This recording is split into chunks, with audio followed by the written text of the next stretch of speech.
We are so thrilled to be partnering with Hinge. Hinge is the dating app designed to be deleted. As you all know, I'm a huge Hinge advocate as I met my partner of almost 3 years on the app. Even before meeting him, Hinge was always my go-to app because I met more relationship-minded people here and had some great dates. Clearly, I haven't been on the app for a little while, but I re-downloaded it to check out some of the new features. One that stood out to me was the voice prompt, my best friend's take on why you should date me, where your friend can hype you up. Not only does this make the profile creation less daunting, but it's not always easy to see your own green flags. So to test it out, I asked Yue some fun prompts to get her take on what I could put if I was dating again. So the first one, how long have we known each other? What was your first impression of me and how has that changed? Julie and I have known each other for almost 10 years. My first impression of Julie was that she's very social, but I've learned that she has a lot more depth to her beyond the social butterfly that she is. My next prompt, what do you think are my green flags? I would say she's deeply loyal. She believes in love, curious mindset, and she is fearlessly ambitious. And then last but not least, what kind of friend am I? Julie is the kind of friend who will always have your back, no matter what. Damn, that feels nice to hear. So download Hinge and try voice prompts today. Then find someone worth deleting the app for. The Dateable podcast is an insider's look into modern dating that the Huffington Post calls one of the top 10 podcasts about love and sex. On each episode, we'll talk to real daters about everything from sex parties to sex droughts, date fails to diaper fetishes, and first moves to first loves. I'm your host, Yue Xu, former dating coach turned dating sociologist. You'll also hear from my co-host and producer, Julie Krafchick, as we explore this crazy dateable world. Hello, Dateable friends. Welcome to the off season of the Dateable podcast. We are, in purgatory here between season 14 and 15, and we will not stop bringing you content. It's just we're taking a little break from our interviews. But here we are again, time and time again. I love the off season because it also gives us an opportunity to share some of the podcasts we were on. Mm-hmm. And, we have one today. We have a podcast that we did with Sydney Lotuaco from The Bachelor. She was a contestant, but also Bachelor in Paradise and some of the other continuation ones. You probably know way more about this than I. I admittedly am not a huge Bachelor fan, but I did love talking to Sydney and being on her podcast, something to share. She was on our season, and we talked about how she went from having no relationship experience to getting engaged to someone who slid into her DMs. Yes. It's actually quite the cutest love story. But on her podcast, we talk about everything modern dating. And when we had this conversation, she was on tour, right? No, she was already back. No, she was on tour for our podcast. Ours, yes. That's what it was. For this one, she was in her home in Ohio. I remember being like, damn, I really like your recording area. And she's like, this is just my hallway. Yeah, she has a really cute space. And on her podcast, we talk about, this is when West Elm Caleb was like the big deal. Thank goodness people are forgetting about him. Oh my God. He's roaming the streets now. No big deal. Nothing happened. There's a new guy we learned about, right? Long Island Kevin. Was that who it was? Too many of these.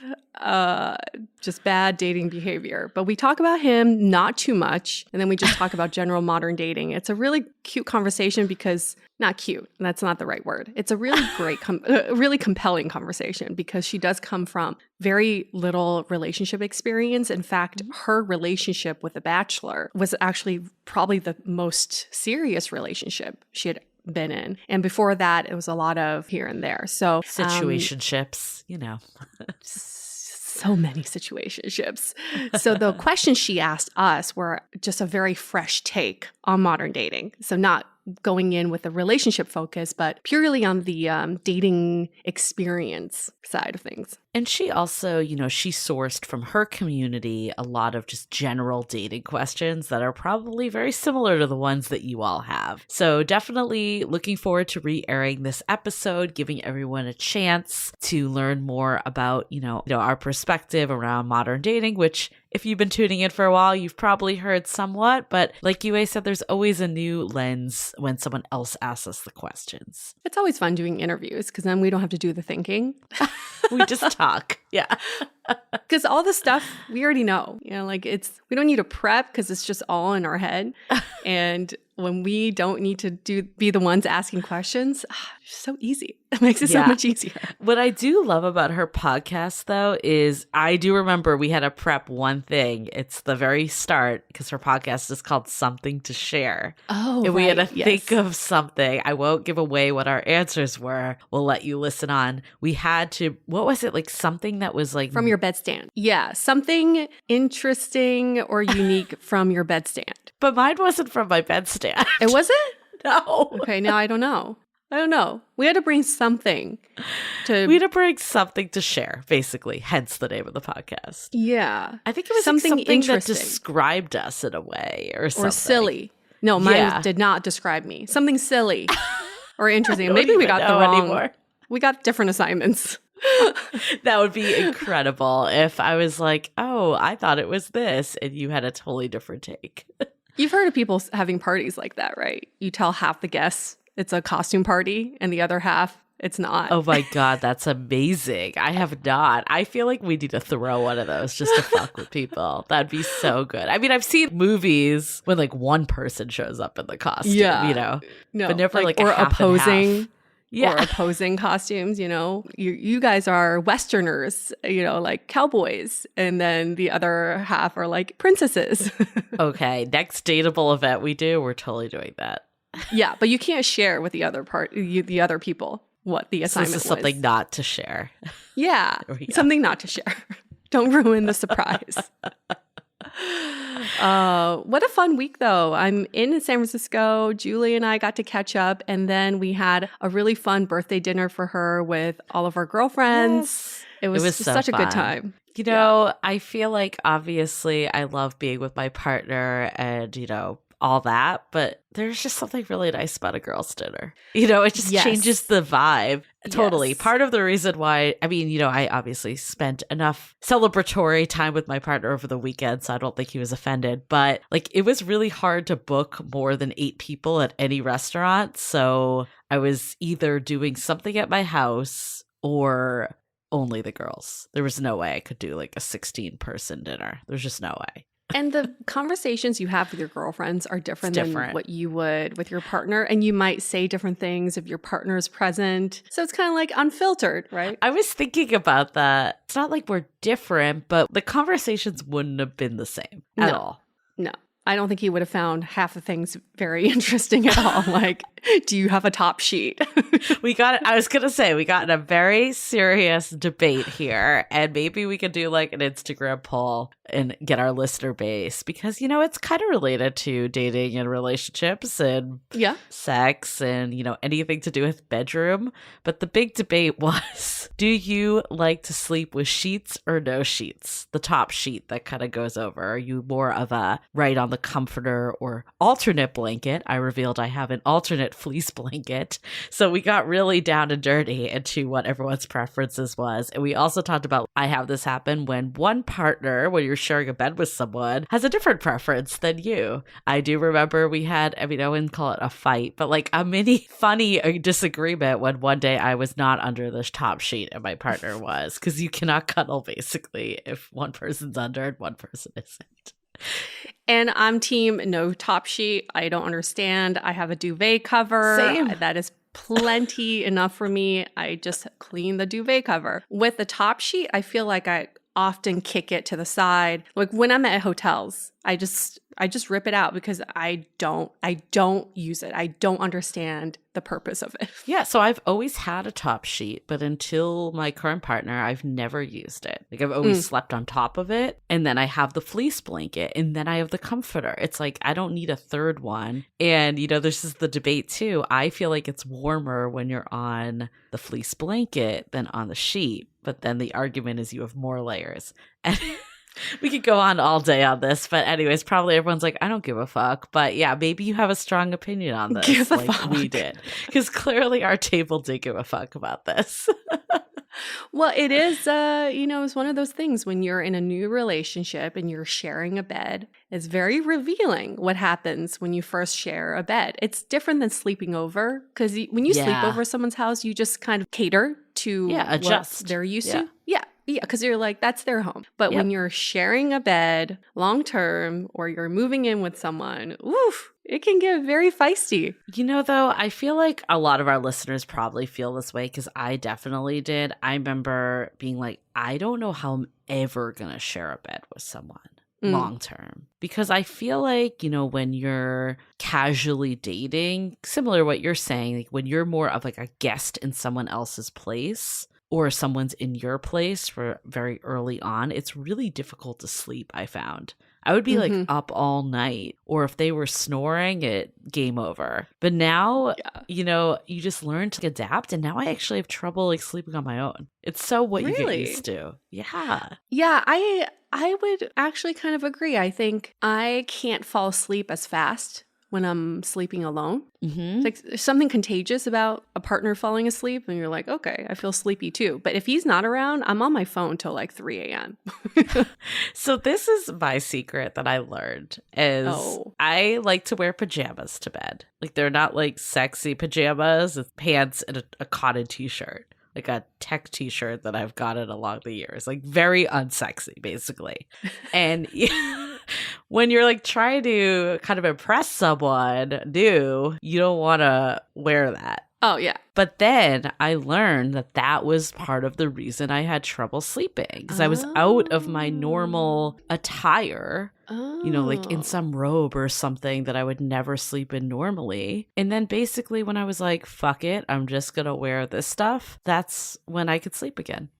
So. Oh, we need to do a whole episode about this. It's like what you wear to bed, depending on where you are in the relationship. I do remember like a post in our Facebook group about this, and I did offer that up. I was like, I think part of it was just feeling comfortable. Yeah, there's got to be comfortable lingerie. Come on. I've worn lingerie to bed and I'm like, this shit is not comfortable. No. I don't feel sexy. I don't feel comfortable. I don't want this. I know some people do sleep naked. I've never been one of those people. I can't. Yeah, I can't do it. I just can't. It's so uncomfortable to me. I feel like we need to do the top sheet, no sheet convo, and then like sleeping naked or in pajamas. Okay. Poll. Follow Those us on are the Instagram for all those polls. For all these really We're dying polls. to know.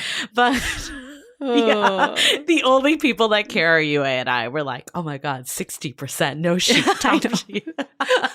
And everyone else is like, I thought this was a dating podcast. Yeah. Hey, it's all interconnected. It's all interconnected. I think this is a huge combo of dating because, you know, I think that, again, was my problem is I was trying to like be someone I wasn't in the sense of how I appeared in my sleep patterns. Maybe we should do that as our solo episode when we interview each other, just about the different stages of relationships and how much you let your true self I think that's interesting. Known, definitely. You know? Because like in the beginning, I'm hiding shit in my bathroom. Like he doesn't need to see the tampons. You know, I'm using like nice toilet paper. Like I want to make sure that all my cute stuff is out. But now 4 years in, it's like, this is who I am. Yeah. Yeah. My boyfriend's like, maybe it's time to throw out that shirt. Yeah, probably. Exactly. I think you're right.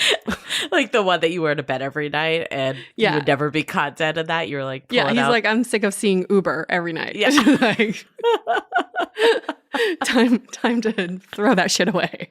I feel like I definitely, in my current relationship, I think I was pretty myself early on. Okay. I think in the past, I maybe was doing this stance a little more, which is why I could never sleep at night. And I just said, fuck it. He's going to find out eventually, and I want a good 8 hours sleep. That's all I want is 8 hours of sleep. You're like the Julie without 8 hours of sleep is a lot worse than a lot less sexy what you're than seeing. Someone in pajamas right now. Okay. So this is for your own good, buddy. Exactly. Hey, I feel like the more authentic you could be from day one, the better. Just, you know, like let's put it all on the table, see if it's a match or not. Maybe it's like stage in life or age 2. I remember just like sleeping over guys' houses when I was in my 20s and just waiting for them to fall asleep first. You know, I don't want to be the first one to fall asleep. Yeah, because I don't want them to hear me snore too. Yeah, same. And it reminds me of Marvelous Mrs. Maisel when she I've never seen it. Oh my God, she wakes up early to basically do like a full set of makeup. Oh. So it looks like that's how she wakes up every night. Yeah, Bridesmaids. There's Yeah, like waits to go to bed. Exactly. It's like a very common thing of movies, how common it is in real life anymore. That's another thing. Also, this took place in like the 20s, but yeah.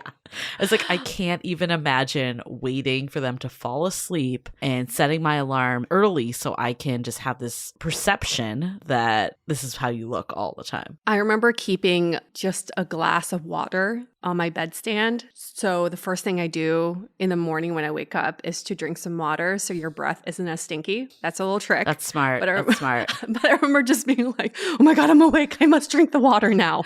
Do not talk to me. Do not look at me. Oh, the things we do. And then, you get in a relationship and anything goes. I know. I just remember like one of my friends being like, I love being in a relationship because I don't have to shave anymore. And I was like...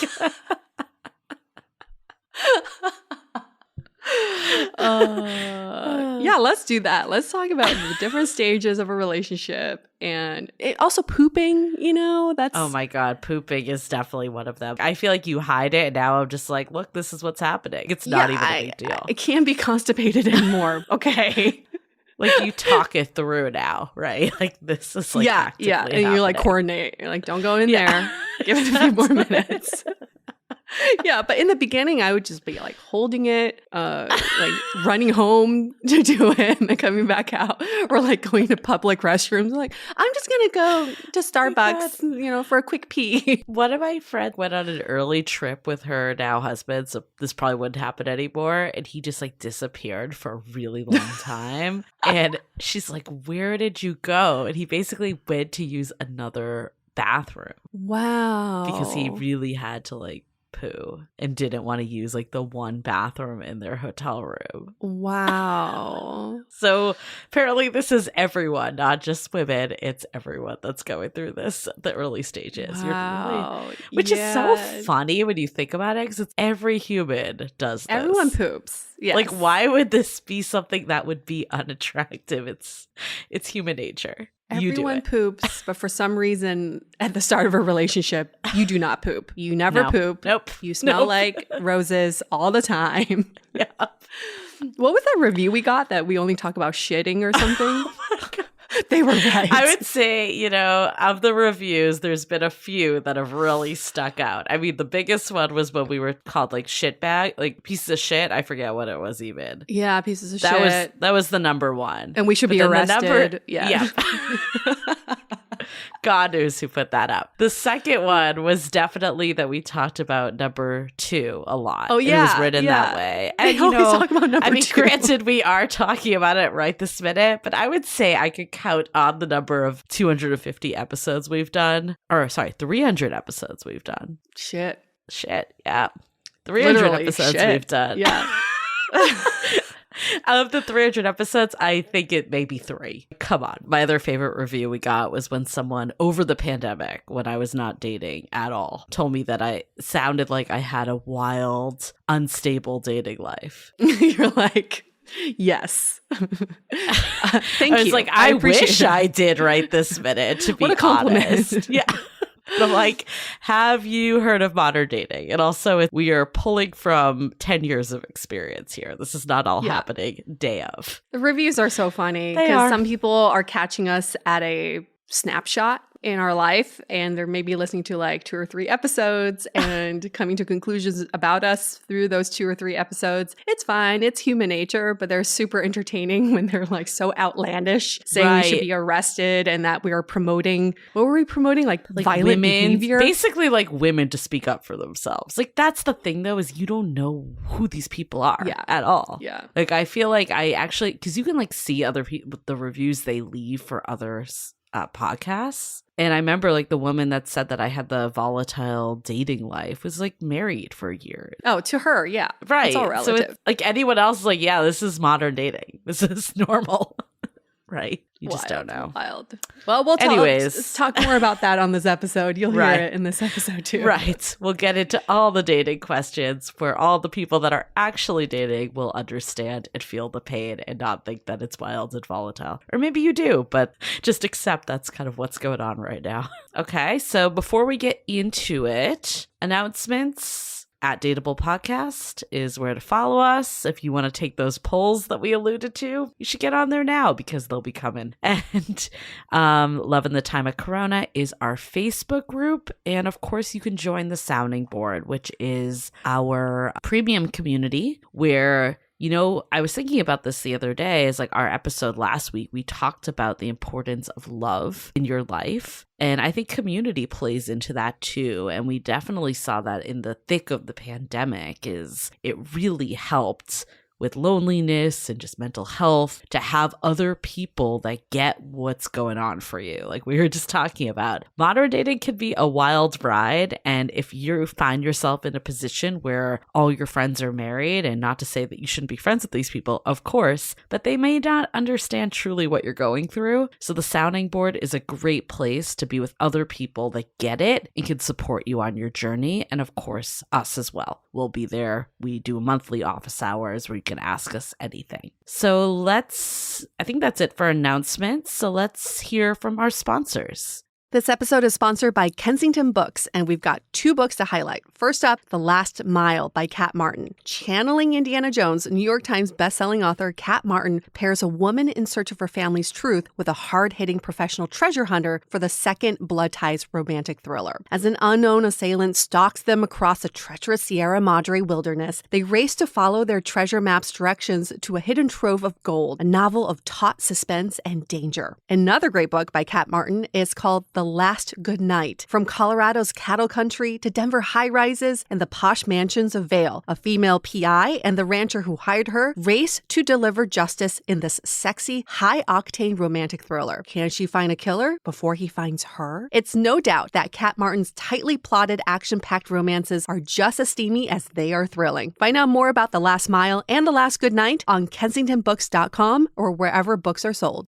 This episode is sponsored by Via. We all know there are things that can help set the mood in the bedroom, but did you know a little THC could also do that? Yes, Via has developed a unique blend of pleasure-enhancing cannabinoids, libido-strengthening herbs, and a low dose of THC all into one mind-blowing gummy called High Love. This gummy, wow, it will awaken your senses, increase blood flow, and intensify any sexual experience. I've been pleasantly surprised by the High Love gummies because it is just the right amount of THC for me to have a good time without feeling sleepy. And hey, if THC is not your thing, Via also offers a wide array of other gummies without it. And everything legally ships in 50 states with discreet packaging directly to your door. So if you're over 21, you can get 15% off and a free pack of award-winning Dreams THC plus CBN sleep gummies with our exclusive code DATEABLE at viahemp.com. That's VIIAHEMP.com. Let the gummies work their magic. Head to viahemp.com and use the code DATEABLE to receive 15% off and one free sample of their Sleepy Dream gummies. That's viahemp.com and use the code DATEABLE at checkout. Take your passion and pleasure to a whole new level with High Love from Via Hemp. This episode is made possible by Badlands Pets. As you all know, Mojo, my precious baby, is the reason why I found love in the first place. He made me feel love again. So I would do anything to ensure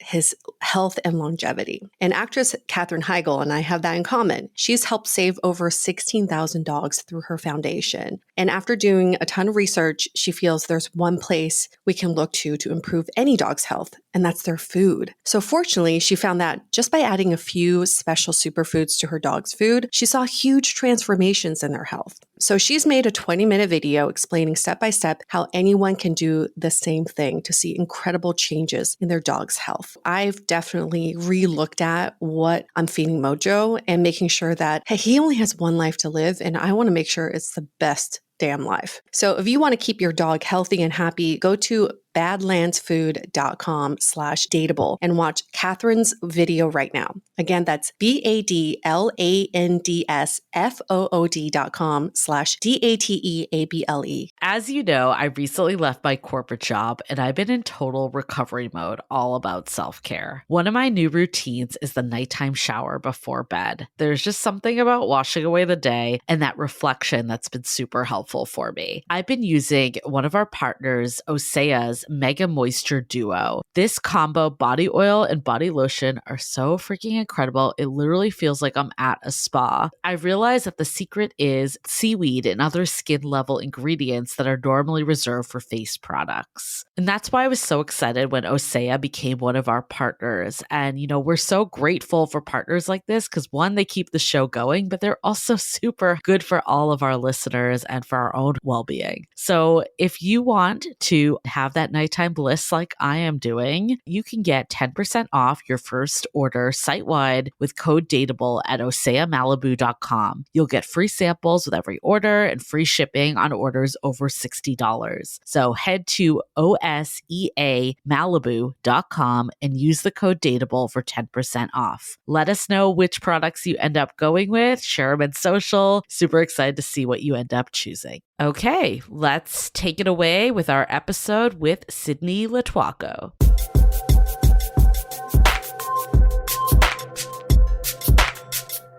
Julie, Yue, welcome to the podcast. I said that right, correct, Yue? Yeah, Yes. that was perfect. Okay, I was practicing. Welcome to the podcast, the dynamic duo of Dateable podcast. How are you guys? We're fantastic. How are you? I'm doing good. I'm excited to take a deep dive on dating. I asked you guys before we started recording, but it's nice to hear that you aren't sick of talking about this topic because that's most of what we're going to talk about today. Never. And you've been doing this podcast for now 6 years, is that correct? Yeah, Mhm. 6 years. It's very impressive. I am wondering what made you want to initially start a podcast about dating? Did you feel like super successful in it and you wanted to share? Or were you having what was the impetus of Dateable? I would say anything but feeling super successful, which Yeah. is why we started it. When we first started, UA was new to San Francisco. So you were recently single, just exploring and just baffled by the dating scene. And I was in an on again, off again relationship where, anytime you're on again, off again for too long, that's never a good time, never a good thing. So we Mhm. were both coming at it as what is happening with modern love and why is this so challenging for us and then for all our friends and all the people we talk to. Yeah, I mean, dating for sure will bring up a lot. And some people are really successful at it immediately and they've picked their one person and it's good. But then I did not feel like that. And I would have been nice to have known about your podcast at the time because I feel like with anything, it teaches you a lot about yourself. And I went on a reality TV dating show to figure out Mhm. my dating experience. Everyone's different, but there's definitely a period of time where you have to really learn a lot about yourself, about what you want. And it's nice that they have a resource like you guys to turn to. But that's a good point, though, Sydney, is that you kind of have to be in a place of receiving this information. And I think a lot of Yeah. us, when we start dating, we're not in that place. We just want to go out and try it. We think we know what we're looking for. We think we know what a good relationship looks like. And I don't know about you, but the Mhm. more I dated, the less I felt like I knew. I think you also Yeah. bring up a good point too of that so much of it's about you as the individual because when we started Mhm. the Dateable podcast in 2016, the podcast was completely different than it is now. We just thought it would be funny dating Mm. stories, trials and tribulations of what happened. And what we realized was so much of it was the deeper side and why dating is so difficult is that it's a reflection of you at the end of the day. Oh, yeah. Oh, yeah. It's super lovely when you learn that and then you can do that work on yourself in order to find the success. But it can be very frustrating because when you don't realize that, it can feel like you're running against a wall over and over again and getting the same kind of situations in Mhm. dating. So yeah, I'm excited to talk about a lot of them today. Before we do, I ask these initial questions of every guest, and I'd love to hear from you both individually. First question is something to share either from your nightstand, surprising, or with an interesting backstory. So usually it's an object. It can really be any way that you want to take it, but do you have anything that comes to mind for both of you? We were texting back and forth. We're like, what are you going to show? How appropriate are you going to be? And I'm just going to go there. Well, I'm not going to go there, but I'm going to go here. This is very embarrassing. I have nasal strips. Can you see that? Yeah. In my nightstand, because I don't know, as soon as I turned 35, I think for the last, 6 years, I've been snoring up a storm, and I didn't realize till I started dating my now partner, and he's like, you have a real snoring problem. So I'm trying to figure out every way to cure that. But these nasal strips do not work. No, they don't. No. See, that's the reflect. I've tried those too. Reflection of having a partner. When you're single, you're just living in ignorance, right? That I'm not a snorer. Yeah, nobody knows. No one knows. No. You're like, I don't snore. Yeah, What I do you didn't hear mean? it. They're like, yeah, you I don't do it. Real bad. Yeah. It's so fun to find out things about yourself that you could have just never known, you know? Yeah. Have you figured out something that works? Because I sometimes struggle with the same thing from time to time. And yeah, the strips do not work. Not at all. As something that has worked, earplugs for him. It's his problem. It's his problem now. I think sometimes You figure it out. can be what side you're sleeping on is what my partner and I have realized. Like if you're sleeping on your back versus your side. So sometimes I just have to push him over. Oh yeah. No, he pushes me all the time, and I get real mad, and I've whacked him in the face a few times. It's just a self-defense reflex in me. But the earplugs have worked really well. And then just having him fall asleep before I do also works too. That's what happens with me. I feel like I don't do it anymore, but maybe it's because he falls asleep before me. There you go. Yeah. Julie, what do you have to share with us? I went in a little bit of a different direction, but it's also in the mode of self-exploration. So we did this episode on our podcast last week about just the energy and vibe you bring, especially when dating and the different aspects of your personality that show up. And I did this training that was it was basically a test of what color energy you bring out. So it's all about just aspects of your personality and how they show up. So this is ordered in my order. So yellow is the top, then red, then green, then blue. And yellow is more like, sunshine personality, positive energy, very social and friendly. And then red is more straight to the point, get things done, more of, that type A personality, bold, fiery, that aspect. So I thought this was really interesting to understand. It's kind of like Myers-Briggs, but it's just colors instead of letters. And you could also see that on these, it says like, what's the best way to talk to you and communicate with you? So like yellow, for instance, is involve me. I would, as someone that's social and friendly, if I'm left out of the conversation, that's going to be triggering to me. So I like doing all these little tests of just to better understand myself. And I think it's really interesting. And I think it relates 100% to dating because it's like, how are you showing up? How are the people with you showing up? And how do you work with that? Because, we're not all the same. Yeah, I love a personality test more than anything. And I think it does apply to dating too, because it's like, oh, this is what I need to feel fulfilled. Yeah. And that can apply to like, this is how I need to be loved, or this is how I feel love, or can be shown love in any type of relationship. So I think it's really important to understand yourself. And it sounds like you guys have like continued to do that, especially too, because we're not always the same. So we tend to change. So like checking in with yourself every once in a while is important. What are those called? Those Lego looking things that you just showed me? I know they are. It's from this company. It's called Insights. So you can do the test from them. Okay. And why they chose to do them as Legos, I have absolutely no idea. But but it's something that you can keep. The idea is that you keep them like on your desk. So when people are interacting with you, they know how. Oh my gosh. Are you serious? She's a yellow. Let's include her. Exactly. That's amazing. Okay. I'll have to look into those. Next question. Anything that's been on your heart or mind lately for each of you? How deep do you want to get? I'm fully there for the deep or surface, whatever you want to bring today. Put on your heart. I think for me, and I've been thinking about this for a few years now, is as I get older, I feel like time just flies by so much faster. And all I want to do is for time to slow down. But then I think about my younger self, like in middle school and high school. You cannot wait to graduate high school. You cannot wait to be in your 20s. You cannot wait to drink and go to the bars. It's like everything is about future events. I can't wait to be an adult.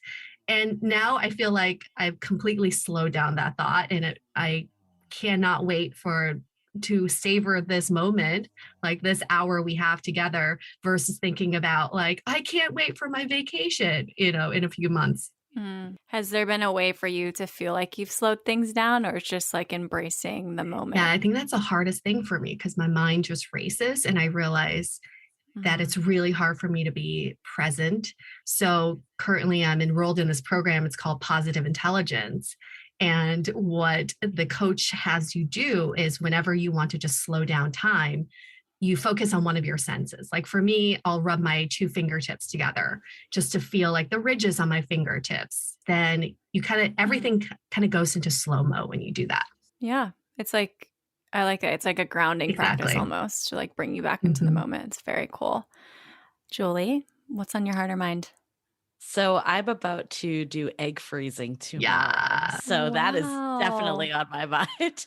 Are you already on the hormones and all of that stuff? Not yet. Okay. They start tomorrow. Okay. So yeah, I'm just starting this. Wow. And yeah, I think it's a lot. I was kind of going back with my partner too. Like, should we do embryo freezing? Should we do egg freezing? And it just brings up a lot because it's almost you're doing the reverse order of things, that you're making these decisions before you get married, before you live together, like all this stuff. It's a very interesting way of doing it, but it makes sense because you're preserving time and you have your biological clock that's ticking at the same time.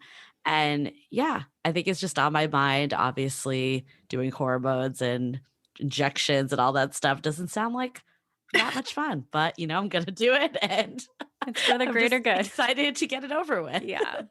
I've heard from talking to people about that recently, it kind of pushes a relationship forward a lot because you have to ask like all of the harder questions, even if you're like not married or whatever, like it's jumpstart. How has that affected your relationship with having those conversations? Oh, we definitely did that this weekend. Oh, yeah. And I think it did bring up a lot. And, it was hard, some of it in the moment, but I actually believe we did get to a better place of more commitment from having it. And you're right. If we didn't have that as the catalyst, we might not have had that conversation. Yeah. And maybe you would have like felt alone doing it more if you hadn't have had those conversations. So it's good that you the did. ultimate DTR. I mean, yeah. I'm about to freeze my eggs. Define the relationship, I guess that. Yeah. Took me a second. All right. Well, let's get to relationships and dating and all of the stuff that you guys are very good at. First of all, your podcast is called DATEABLE. Like I said, you've been doing this for 6 years. So I'm curious, with doing this podcast for so long and talking about the same essential thing, dating, what have you noticed, or have you noticed anything as far as shifts that have been made over the past 6 years in dating? I think one major observation we've seen is, for so long, daters get into the dating scene like they do when they go on The Bachelor or Bachelorette. It's all about chasing the other person, convincing them to like you back. But we don't take a pause and think about, well, do I actually like this person? So it feels very pageantry in the sense that we feel like, oh, the first couple dates, I have to present the best version of myself, and I can't let this person see this other side of me because I need to know that I'm getting a second date or third date. The shift we're seeing now after the pandemic is people are saying, fuck it to that. Like, the right person, I don't need to convince them to love me back. They're just going to love me for who I am. And it's a very liberating place that we're in. That's huge to realize that. You're like, this is who I am. This is what you're getting. Because I think that person will come out no matter what. And sometimes that can surprise people when you get to a certain point in your relationship and you're like, who is this person this is not the person I started dating? Yeah. Julie, what were you going to say? Yeah, I think one really interesting thing, there's been a lot that has stayed the same and there's a lot that has changed over the last 6 years. Mm-hmm. But one part that we're constantly unraveling, and I think every year it just continues to unravel more, is these ingrained gender roles and the way that we thought we would date. And that plays off what Yue was saying, was that it was always, especially in heterosexual relationships, that the man chooses the woman leans back, they're not supposed to initiate anything. There's rules we go by. There's terrible advice we got from books like Why Men Marry Bitches and Cosmo. Yeah. And it's hard because a lot of us, I think, especially millennial generation, Gen Z, I think has a fighting chance on this. So millennial and above are fighting this constant traditional aspect that we've been told and ingrained in our former years with what modern dating is. And that is a challenge for both men and women. And what I think one of the things that we're seeing too is that everyone is playing this game of relationship chicken, which basically means that no one is making the move. And a lot of that is because, men with Me Too and stuff, it's hard to make those moves, especially in places like the workplace. You're not going to go out on a limb because now you don't just get rejected, but you're a sexual harasser. So there's a lot more at stake. And I think a lot of that movement and everything that's happened for women, like net is a great positive thing. But kind of the downfall of it is that now everyone's just a little confused. There's no rules, which again is a great thing that lets people be who they are, but there's no playbook. Like no one knows what to do. So a lot of times people are just sitting in purgatory waiting for things to happen. And what we have seen the shift, like Yue was saying, is that people are starting to take a bit more accountability. This like fuck it mentality is, especially with the pandemic, life is short, let's make things happen. So I do think the shift is coming, but over the last 6 years, I think when we first started this, we had way more traditional views than we do now. And I think a lot of people are starting to come out of it, but it's a constant struggle when you've been told one thing your entire life. Yeah, I was wondering if that would probably get confusing because before it was almost like there's clear steps to take, which maybe they weren't correct necessarily, but now it's like there's no steps because everyone's like, what do we actually do?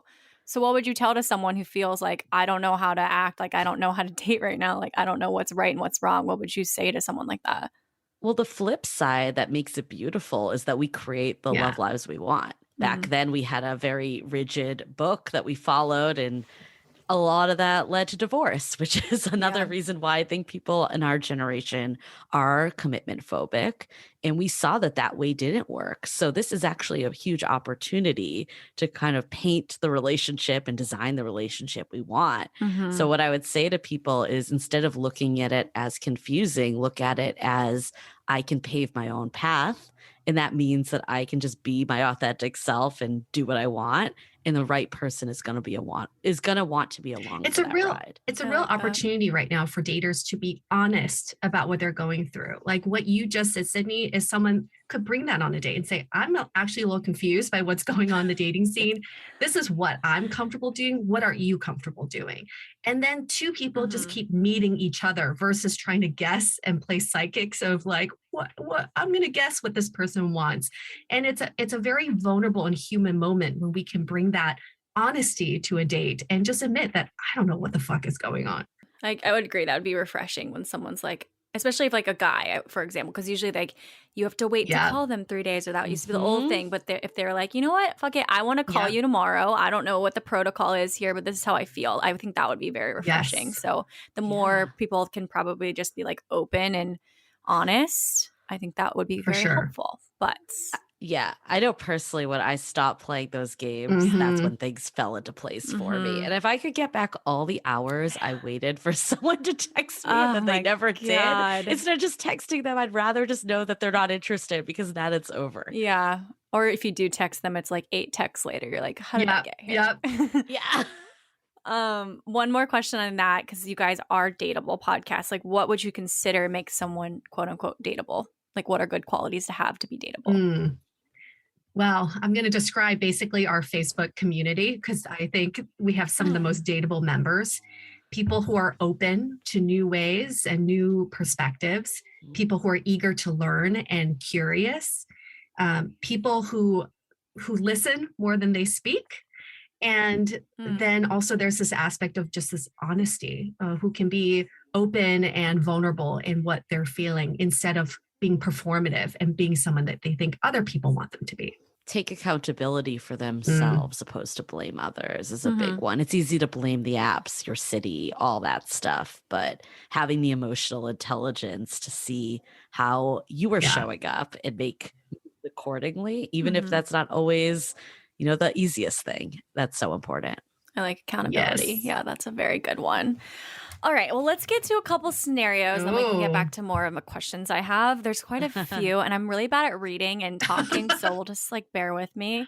Hey, Sydney, I know you've previously said in the past that your relationship with Nick, who's my fiance, is the first relationship that you've been in, i.e. first boyfriend, etc. I'm just wondering, do you ever get jealous that he's previously been in other relationships before you, and how do you deal with it? Do you guys talk about it? Do you ask him questions about the relationships? Does it come up in fights? How do you resolve it? How do you eventually get over it? How have you come to accept and move forward? Then she goes on to say, never been in a relationship, but I'm also a jealous person, so I imagine it might cause problems later. So basically, if you haven't dated a lot, you're in a new relationship and you get jealous, or is it okay to be jealous? How to work through those jealousy things? Well, how would you answer that question? Anything. Well, I told her, I was like, thank you for this. Obviously, I would just say with my relationship, for example, because this is my first relationship. This is not my fiance's first relationship. He has had other past relationships, but they're now married with kids. So that helps a little bit. But when the jealousy has come up, and it always will naturally in certain situations, I just remind myself, he's in this relationship for a reason. Those other relationships ended for a reason. Yes. As long as he's not continuing to talk to them and have a relationship with them, I'm perfectly fine knowing that I'm comfortable in the relationship that we have. So I don't need to worry about other people or other relationships that have happened in the past. But I can see where she's coming from, where it's hard to, when it's your first relationship, feel like the chosen one in a way, when you just know that you're not his first. Well, it's she chose him to be the first. So that's really special for her. But not everyone has the same type of experience. I think the way I would look at it is that I think the word relationships is very broad. So the relationship that you have with your fiance is different than the relationship he had with someone else. And instead of looking at it that he's had all of these and you've had none, think about it that we're both new to this current relationship. So this is an experience that we're both in for the first time. This relationship is different than others. And let's not group all of them together. Look at it more of this is us. So I think that's the first thing. The other is we have all had relationship experience. Yeah. Maybe it wasn't romantic. Maybe it wasn't defined, if it was official relationship, but we all have friends. We all have family members. We all have relational skills. And ultimately, that's what's important, is how can you relate to one another, not your roster of past relationships. And quite frankly, I think sometimes people that have had less relationships might be in a better place because you don't have that jadedness and you don't have some of the aspects that come with just the continuous churn of relationships. So I would say no relationship history is superior or inferior over one another. Yeah. And to be fair, Nick has witnessed you on TV having romantic connections with other people too. I think what we need to think about in this scenario is everybody from your past has set you up to be with the person you are with today. So for me because I kind of had the similar feelings when I first started dating my current partner, who came out of a divorce, I kept thinking, why was he able to give her that commitment and kind of dragging his feet with me? And then I realized a way to think about this is she groomed him, or their relationship groomed him to be the perfect partner for me today. And I have her to thank. I am actually very grateful for his previous relationships. So maybe we can just take a moment and be grateful that you weren't part of these previous relationships that didn't work, which set the ball to be spiked into your court. I love that reframe. I think that's important because when you look at it from that lens, it's not as scary or bad. Yeah. It's like, yeah, he's been perfectly trained for me at this point. That's great. All right, next one. So I met this guy on Hinge back in August, and we went on dates between August and early October. When I tell you I had never felt that way about any guy before, I meant it. Every date was amazing. We connected so well, and he was everything I wanted and more. He checked off all my boxes on paper, and we had an amazing connection. Fast forward closer to the 4th date, and before we see each other again, he starts acting really weird and distant. We aren't talking every day, and his communication is very sporadic. I openly address it on the date, and he gives me a good excuse, and all is well. Sorry for the long message. Before our last date, communication is spotty again. The last date goes amazing, but then after that date, his communication completely falls off the wagon. I mean, we went from talking every day to me now texting him once a day or every other day, and I didn't hear from him for almost a week. Mid-October rolls around, and it's safe to say he's pretty much ghosted me, and I never got closure, even after I sent him a long message looking for answers. It's been over 4 months since I've talked to him, but I can't get this guy out of my head. I truly believe if things didn't end the way they unfortunately did, we could have had an amazing story/relationship, and we both seem to be on the same page. I'm still confused all of these months later, and I've thought endlessly about talking to him, but I'm nervous to open up that door when I know I deserve someone who makes me feel valued and highly respected. I just don't want any regrets with not seeing what if could have been there. Thoughts? I feel like as you're reading this story from the very beginning, I knew how it was going to end. Yeah. This is the most common thing that we get all the time. So I guess for the person that submitted this, feel at least, that you're not alone in this, that this happens to everyone.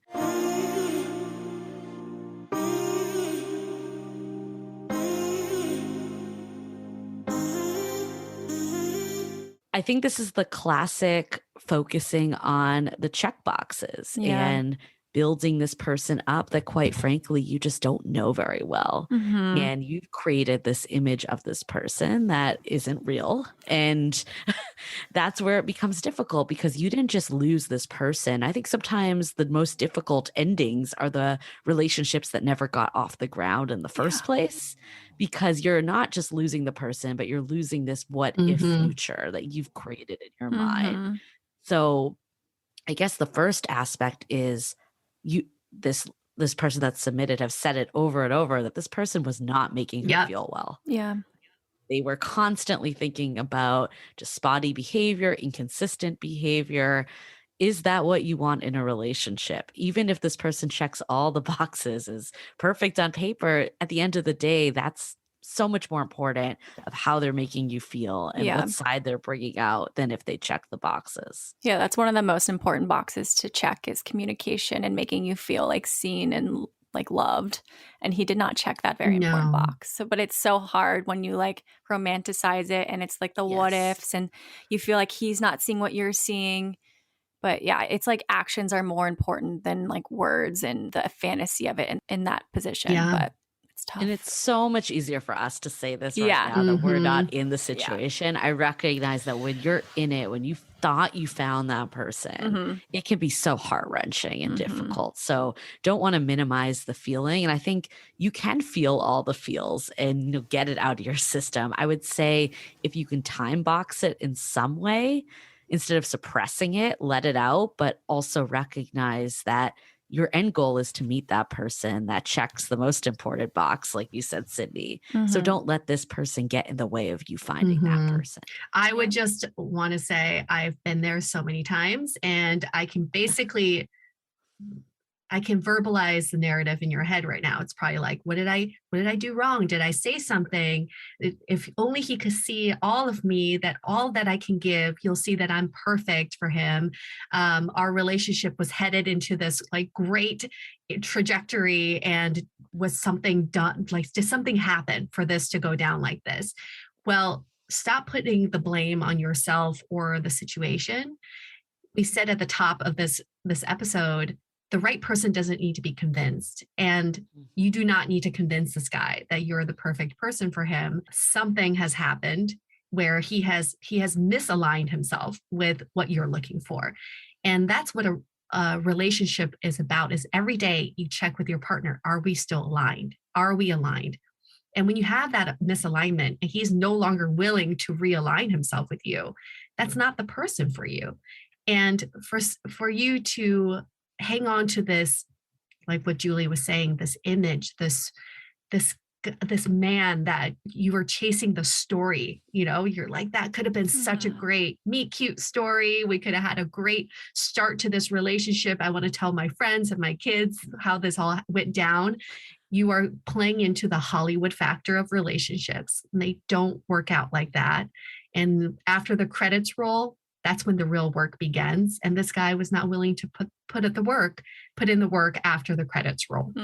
That's so big. Yeah. Because you think of it like a fairy tale, which some aspects can definitely be, but there will be more work that happens after. And both sides have to be willing to put in a lot of work in order to like support the relationship. And you don't want your relationship to be one-sided. Exactly. No.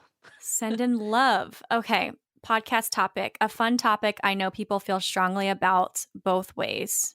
Are you able to make a marriage last if you've broken up as a couple previously?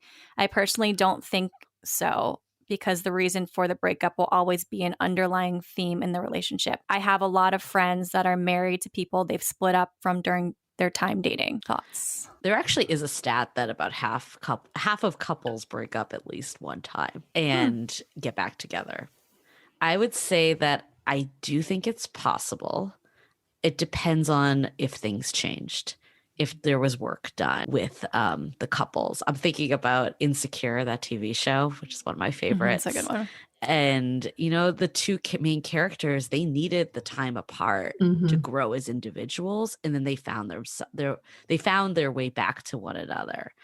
And I think that it can work, but you can't just be coming against the same problem over and over again. And that's when the person that wrote in, what they mentioned is totally valid. If nothing has changed, people aren't willing to do the work, then yeah, you're going to keep encountering that. And I think ultimately you have to decide, is this something I can live with? No one's going to ever be perfect.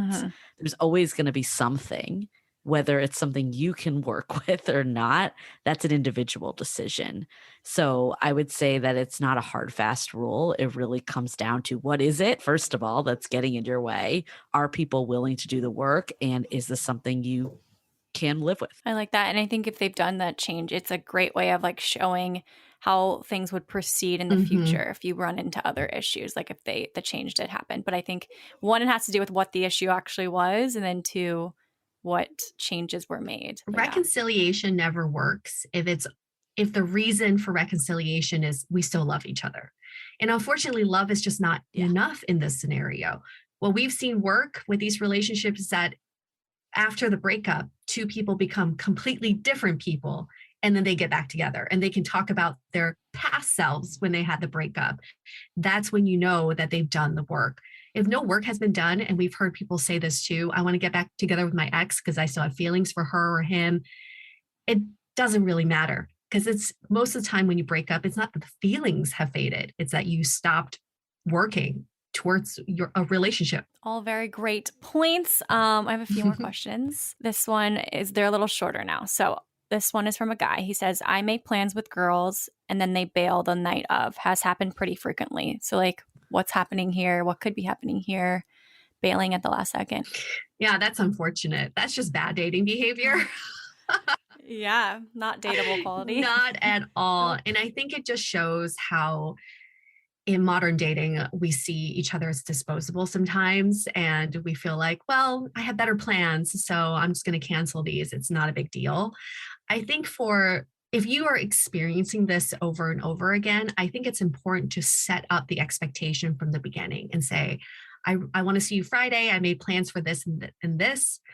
I've experienced people bailing last minute.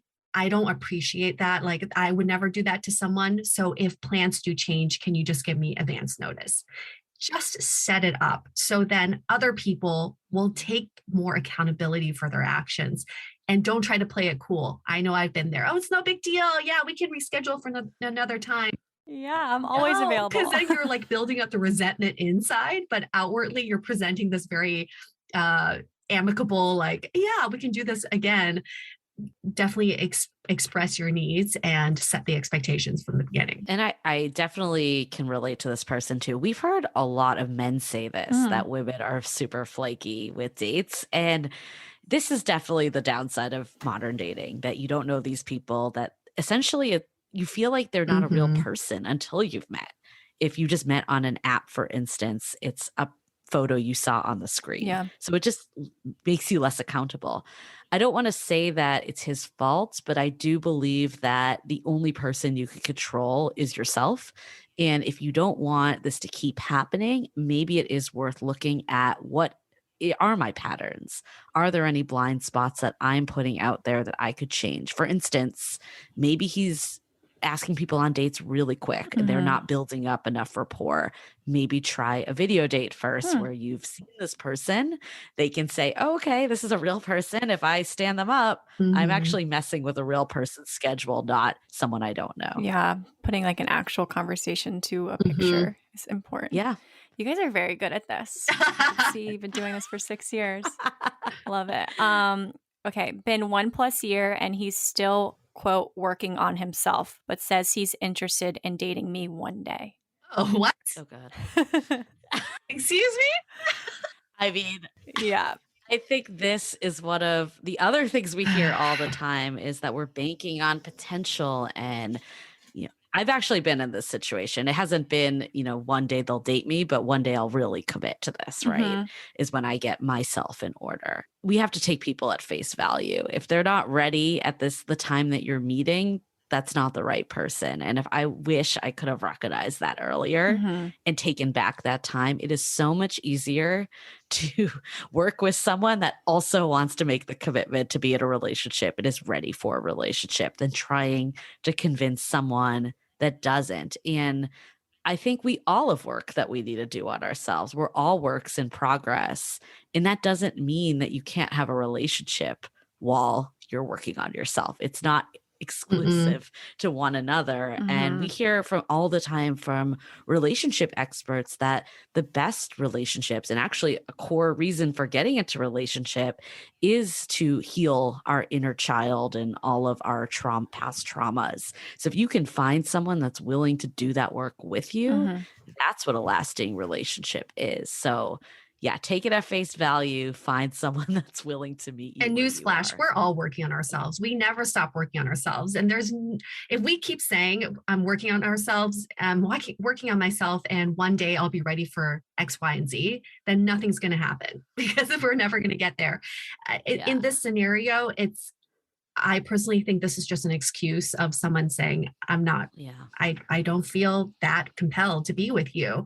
And we have to stop delaying what we want for a timeline for someone else that we can control. Yeah, this is the guy that strings you along, for sure. Yeah, I was gonna say, this is the breadcrumber. Yeah. And this is really tough because you're getting something from it. And again, do not want to minimize the feelings, because we've both been here before. And this is one of the hardest things, when someone's giving you a bit, but not the whole pie.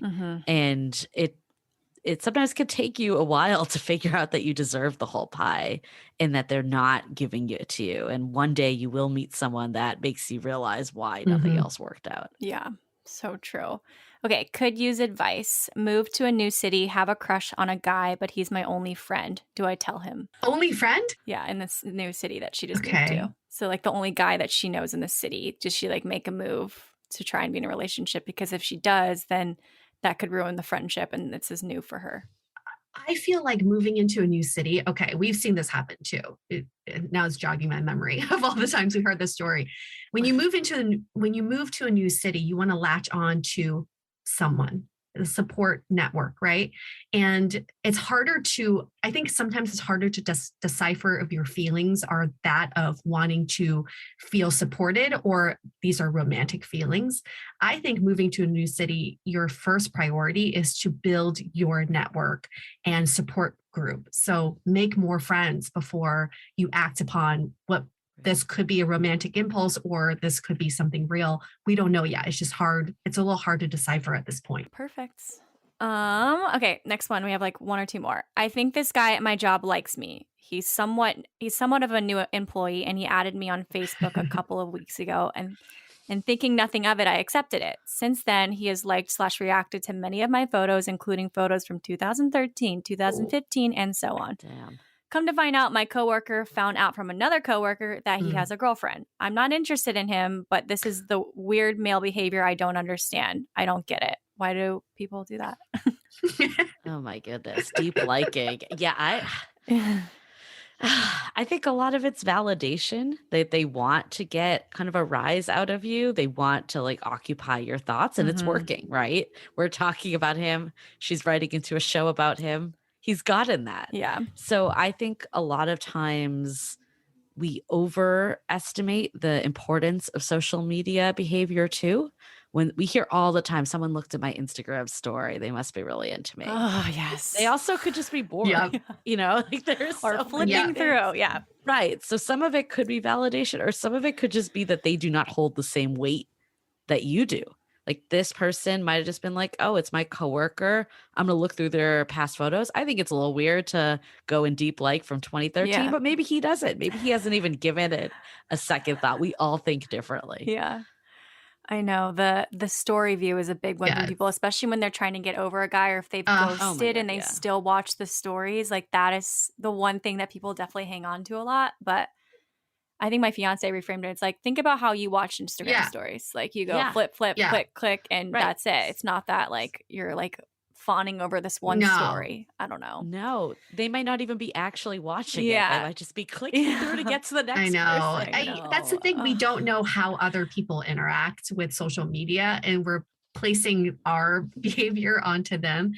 I agree. It's just like people are weird. Just know that people are weird. And until he acts upon his words or whatever it may be, I don't think this is anything that's worth your time to think over or mull over. I don't think it's like, go tell the girlfriend this is happening. I just like don't think it's necessary. No, I'm sure he has a ton of Instagram models that he's looking at too. Yeah, just let him do whatever. Okay, last question I'll ask you guys.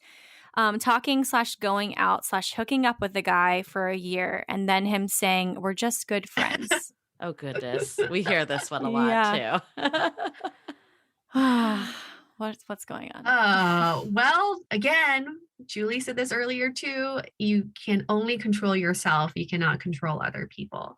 So in this moment, you got to say, what do I want? Do I want something more? How did it make me feel when he said we were just good friends? Obviously, from this question, it sounds like you're not happy with this answer and you want something more. So this is your chance to take control and ask for something more. Let him know your feelings. Maybe for him, he's like, this is great. We're friends. We're hooking up. We're getting everything. She's not asking for anything more. This is a time to take control of your love life and get what you want out of it. The DTR or not DTR. The DTR. The description of what he was or what they were was everything that you needed to know. The slash this. Yeah. And it's classic fuckboy because he can be. Okay. Speaking of fuckboys, I know you guys favorite topic. Yes. I know you guys have talked about this on like news channels and all the things. West Elm Caleb, who was really big on TikTok. Favorite fuckboy. I know this is like the fuckboy of the moment. So if you guys don't mind, like describing this West Elm Caleb, if people might not know who he is and how it kind of epitomizes modern dating in a way. So I would love to talk about West Elm Caleb for a second. So the backstory is apparently all these women on TikTok discovered they were all dating the same guy. This guy named Caleb who worked at West Elm, and he would love bomb them from the beginning. He would send them like a Spotify playlist of how much he liked them, and he would shower them with like all these words of affection, and then he would ghost them. So all these women like sleep with them and then ghost them. And I guess he was also sending them the same dick pics, and they realized that later too. So in the end, these women found out that they were all dating, or they had all dated the same guy. Some of them were still currently dating him, and they wanted to band together and, basically call him out on it. But this is not new news. We've seen this behavior happen. In fact, women have also done this with men as well. Okay, so let's just not. There's like a West Elm Kelly out there somewhere. Yeah, for sure. It does epitomize bad dating behavior because what it shows is that we are we're very bad at establishing our boundaries and communicating our needs. So especially in early dating, we kind of just like want to be cool and go with the flow and not really step back and think, do I like this person? Do I like this behavior? And not draw those boundaries. Now, what did he do wrong? Him seeing multiple women, was that wrong? No, because he did not commit to any of them individually. What he did do wrong was he did not communicate that he was seeing other people. So I think he gave off the impression that he was monogamous with these women from the beginning very quickly. So we can't really fault him for seeing multiple people, but at the same time, like, we have to look at our own behavior. Am I also seeing multiple people? Am I communicating what I'm doing here? We just got to take more accountability for our own actions at the end of the day. It's not West Elm Caleb, it's you at home. I do see though how the women like fell for it, right? It's hard in today's world to find that connection. And that's why so many of the questions you receive, Sydney, were just hanging on to this hope of this person. And sometimes when you feel like you found that person that gets you, that wants the same things as you, it feels like you found a needle in the haystack. Yeah. And we want to make that story work and we want to find all the reasons it can. And that's human nature. And I think especially why love bombing is problematic is that you don't know if it's genuine or not. We all want the effects of love bombing, someone telling us we're amazing and they want to be with us and all the stuff. But then it becomes problematic when it's the West Elm Caleb situation where they're saying it to get something, basically to sleep with you, and then not actually following through on it, essentially lying to you. So I don't blame the people that fell for it. It's human nature. That being said, we do need to remember that we've met this person for maybe like 1 or 2 hours. You know, if we've only gone on a couple dates, I think a lot of times we get ahead of ourselves. And I was definitely victim to this, of creating the fantasy and the story we want it to be. And we have to remember we have no idea what else is going on in people's lives, whether they're seeing other people, they're ready for a relationship, they even want a relationship. We can't just put what we want onto someone else. Yeah, that's huge. And I remember myself in dating too, like I think I created the fantasy one because it almost helps me like believe in dating and get up the next day and like put myself out there because I like let myself romanticize it. But you can't necessarily do that. And I think that's what might have happened a lot in a lot of those situations was they saw like down the roads because things were going really well from the initial. But yeah. Yeah, and let's take it one step further, the Tinder Swindler. Yes, right? I love it. But I feel like that's exactly what happened is people fell into the fantasy and they wanted to believe that this super rich, attractive man could give them the life they've wanted. And I do think it's a tough balance because we can't just go in being skeptical of everyone. That's not a good approach either.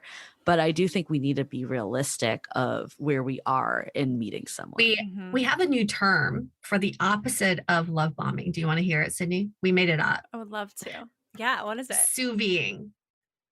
Ooh. Taking things slow, but knowing that the end, when it's a fully cooked meal, that it's going to be delicious with multiple layers of flavors, instead of putting things in a microwave and hoping they'll just, it'll cook and it'll taste good enough. So I think in these situations, also with the Tinder Swindler, also with West Elm Caleb, all these women put the control in their hands. So everything was on their terms, the man's terms. We're going to meet at this time. We're going to do this. And I'm going to leave by this time. If we can sous vide this, we take things back in our own control and say, no, I'm going to go a little slow. I'm going to see you on Friday. I think we can all look at it in a different way of taking control of the situation. I love a sous vide. Yes. It's delicious. Okay. So much better. I want to help people. I feel like, what are some best, can you give us some best takeaways or maybe, I don't know if they're quick tips or for the modern dater, how do we step forward now into the world knowing these things, all the things that we listen to on the podcast? How do we move forward in a way of still believing in love, still ready to go on dates, still putting themselves out there, but also protecting their heart a little bit and all those things? What's the best way that we go about this with the world the way it is right now? I think don't look at self-love as being selfish and putting yourself first. it took me a while to understand this, and kind of what Yue was just saying, like, if you want to push the date out a couple days, Mhm. do that. We hear of people saying, oh, I don't want, this date to like basically get in the way of my schedule of the rest of the day. Instead of planning your day around the date, what if you plan the date around your Yeah. day?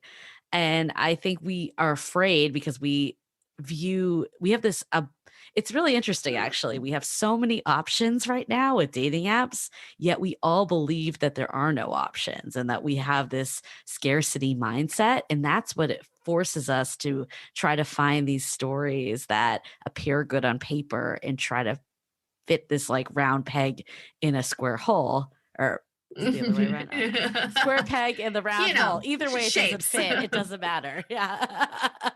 Either way, it doesn't fit.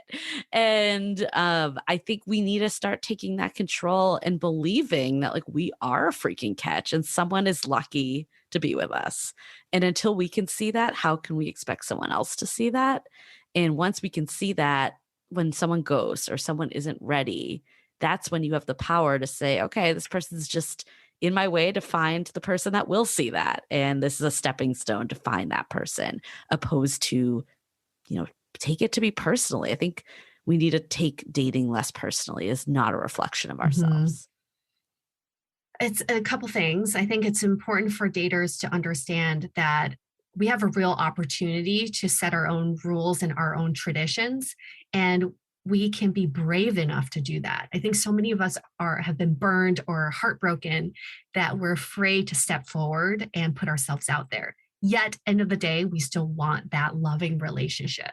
So there's a lot of want and then afraid of going after it. Just know that there are no hacks to love. And whatever you're going through right now, you are meant to go through this. Because all of the bullshit and all of the disappointment you may be feeling currently is setting you up for the right person who is just right around the corner. And we say this all the time, your person is literally right around the corner. You just have to keep going because you will meet them eventually. Yeah, and I think when it's like you're close, that's a good sign that they're even closer than you thought. When you get those like almost or like almost perfect on paper, like it means that you're really close. So keep going. Keep going. I think it's all about reframing, because even when you're getting rejected a lot, that means you're putting yourself out there. Yeah. It's going to make you really strong. Okay, let's wrap this up with like one last piece of advice, leaving thoughts, quick tip, anything that you guys have. It could be dating related or just really anything. The one piece of advice I would put out there is remember that dating is supposed to be fun. So often we think about dating as a job and as work and as something we have to do. But it is a luxury that someone wants to take time to meet us and that we can do a fun activity with another human being. And we're so focused on the outcome that oftentimes we're not focused on just enjoying the present. And even if this person does not become your next partner or your, future person and all that, it doesn't matter. It's just a connection. And if we can start to look at it that way, that's when some of the pressure will fall off and things will happen a bit more organically. I think my parting words of advice would be, we have to stop waiting happy. We do a lot of these. When I get this promotion, when I lose however many pounds, when I finish this whatever training, we constantly have these milestones, and we feel like once we accomplish these milestones, we can be allowed to be happy for some reason. We somehow have permission at that point. But we've seen that this happens over and over again. Once you reach those accomplishments, you actually become less happy because now you've accomplished it. So stop delaying your happiness for these future what ifs and start going after the things that you want and that will make you happy today. Love those. Those were so good. Okay. Well, I feel great. I hope this helps a lot of people be dateable. I feel like it will. Where can everyone find you guys and when you have episodes, all of that good stuff? DATEABLEpodcast.com. We're also at Dateable Podcast on Instagram and TikTok. Don't make fun of our TikTok. It's very It's very small right now, but we're growing. We're growing it. Okay. Yeah, you got we it. got to do the dances sometime soon. Yeah, no, I feel you. That's how we'll grow. We officially release the episodes every Wednesday, but if you subscribe on any of the platforms, you get the episodes actually a day early. So on Tuesday night. Yeah. That's lovely. Yep. Amazing. And we're on every major podcast player. So Apple Podcasts, Spotify, anywhere you could find a podcast, we are there. All right. Well, thank you guys so much. This was awesome. Thanks for having us, Sydney. That is it for me today, you guys. Thank you so much for being here and for listening. Before you go, make sure that you rate, review, and follow, as well as subscribe so you never miss an episode. And one thing you can share in the meantime, this podcast, obviously. Send it to a friend who needs some inspiration, or give us some love on social media and tag us at Something to Share Podcast on Instagram. And I'll see you next Wednesday. The Dateable Podcast is part of the Frolic Podcast Network. Find more podcasts you'll love at frolic.media/podcasts. Want to continue the conversation? First, follow us on Instagram, Facebook, and Twitter with the handle @Dateable Podcast. Tag us in any post with the hashtag StayDateable, and trust us, we look at all of those posts. Then head over to our website, dateablepodcast.com. There you'll find all the episodes, as well as articles, videos, and our coaching service with vetted industry experts. You can also find our premium Why series, where we dissect, analyze, and offer solutions to some of the most common dating conundrums. We're also downloadable for free on Spotify, Apple Podcasts, Google Play, Overcast, Stitcher Radio, and other podcast platforms. Your feedback is valuable to us, so don't forget to leave us a review. And most importantly, remember to stay dateable.